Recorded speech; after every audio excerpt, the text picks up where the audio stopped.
आज आम पढ़ा अष्टम श्रेणी गणित बहीर अनुशीलनी 1 आम 3 नंबर पर्यंत करथिले। आज 4 नंबर करवा। 3 नंबर रे आम सेट मानू तालिका पद्धति रे लिखुथिले। आज 4 नंबर रे सेट मानू सूत्र पद्धति रे लिखिबा।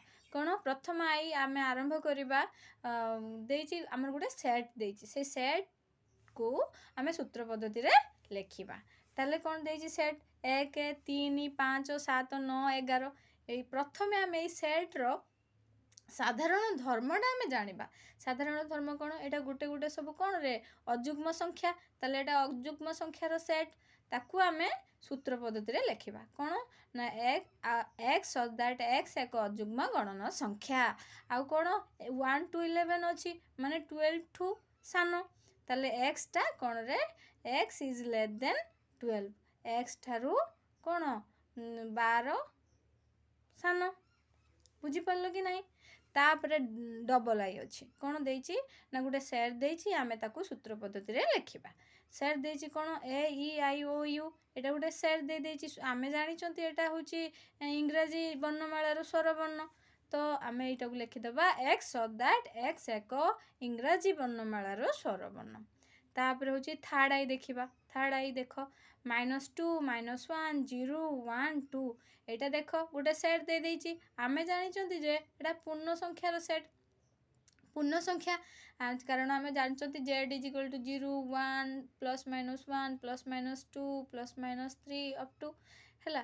तापर एटा को आमे कोन करबा लिखिबा केमिति सूत्र पद्धति रे। तले कोन करबा ना x सो दैट x एक पूर्ण संख्या जेहेतु -2 -1 0 1 2 अच्छी आमे x ठारू कोन होबरे -2 टा बड़ आउ समान हबो आउ 2 टा सान आउ समान हबो। ताले कोन लिखिबा ना x सो दैट x एक पूर्ण संख्या -2 is less than equal to x is less than equal to 2 हैला। ए भला लिखिबो। तापर आई भी दे देछि गुटे सेट देछि आमे ताकू सूत्र पद्धति रे लिखिबा। देछि 2 3 5 7 11 13 यार आमे कोन करबा ना एटा गुटे कोन रे मौलिक संख्या। मौलिक संख्या जानचो कोन ना जहार दुईटा गुणनीयक थिबो ताकू आमे मूलसा से निजे आउ 1 हैला।